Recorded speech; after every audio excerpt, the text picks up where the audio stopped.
বিশ্বকবি রবীন্দ্রনাথ ঠাকুরের দ্বৈত শীর্ষক দুটি কবিতা আজ আমি পাঠ করে শোনাব।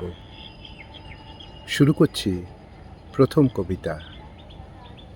সেদিন ছিলে তুমি আলো আঁধারের মাঝখানটিতে, বিধাতার মানসলোকের মর্ত সীমায় পা বাড়িয়ে, বিশ্বের রূপাঙ্গিনার নাচদুয়ারে।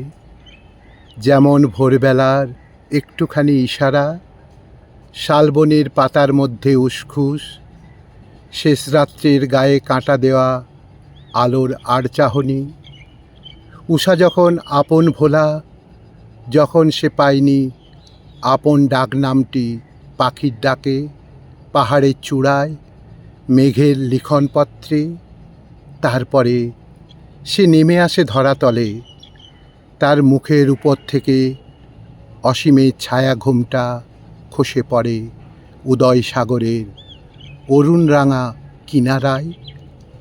পৃথিবীটাকে সাজিয়ে তোলে আপন সবুজ সোনার কাচুলি দিয়ে, পরাই তাকে আপন হাওয়ার চুনরি। তেমনি তুমি এনেছিলে তোমার ছবির তনুরেখাটুকু আমার হৃদয়ের দিক প্রান্তপটে। আমি তোমার কারিগরের দোসর, কথা ছিল তোমার রূপের পরে মনের তুলি আমিও দেব বুলিয়ে। পুড়িয়ে তুলব তোমার গড়নটিকে, দিনে দিনে তোমাকে রাঙিয়েছি আমার ভাবের রঙে। আমার প্রাণের হাওয়া বইয়ে দিয়েছি তোমার চারিদিকে, কখনো ঝড়ের বেগে, কখনো মৃদু মৃদু দোলনে। একদিন আপন সহজ নিরালায় ছিলে তুমি অধরা, ছিলে তুমি একলা বিধাতার, একের মধ্যে এক ঘরে। আমি বেঁধেছি তোমাকে দুয়ের গ্রন্থিতে, তোমার সৃষ্টি আজ তোমাতে আর আমাতে, তোমার বেদনায় আর আমার বেদনায়। আজ তুমি আমাকে চিনেছ আমার চেনা দিয়ে, আমার অবাক চোখ লাগিয়েছে সোনার কাঠির ছোঁয়া, জাগিয়েছে আনন্দরূপ তোমার আপন চৈতন্যে, জাগিয়েছে আনন্দরূপ তোমার আপন চৈতন্যে। দ্বিতীয় কবিতা শুরু করছি।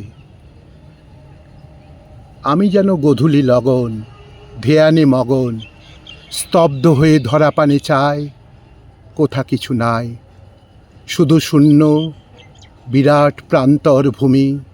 তারই প্রান্তে নিরালা পিয়াল তরু তুমি, বক্ষে মোর বাহু প্রসারিয়া, স্তব্ধ হিয়া আত্মহারা। বিশ্বরিল আপনার সূর্যচন্দ্র তারা, তোমার মঞ্জুরি কভু ফোটে কভু পড়ে ঝরি, তোমার পল্লবদল কভু স্তব্ধ কভু বা চঞ্চল। একেলার খেলা তব আমার একেলা বক্ষে, নিত্য তব কিশলয়গুলি কম্পমান করুণ অঙ্গুরি। চাই সন্ধ্যা রক্তরাগ আলোর সোহাগ, চাই নক্ষত্রের কথা, চাই বুঝি মোর নিঃসীমতা। চাই নক্ষত্রের কথা, চাই বুঝি মোর নিঃসীমতা।